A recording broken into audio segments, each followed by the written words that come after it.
ഈ ഗവൺമെന്റ് 2016 അവസാനം വന്നതല്ലേ, 2017 മുതലുണ്ടല്ലോ. 9 കൊല്ലക്കാലമായി ഈ ഗവൺമെന്റ് മുന്നോട്ട് പോകല്ലേ.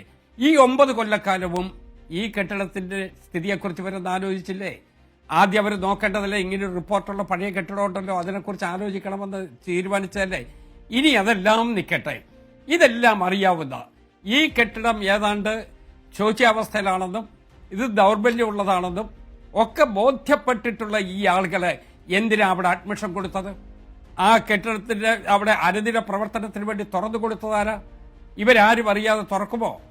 അങ്ങനെ ഇവിടെ ഒരു കാരണവശാലും ഉപയോഗശൂന്യമാണ്, അതുകൊണ്ട് ഈ കെട്ടിടം ഉപയോഗിക്കരുത് എന്നവർക്ക് തീരുമാനമുണ്ടായിരുന്നു എങ്കിൽ ആ കെട്ടിടം ഇവർ തുറന്നു കൊടുത്തത് കൊണ്ടല്ലേ ആളുകൾ അതിൽ പ്രവേശിച്ചത്.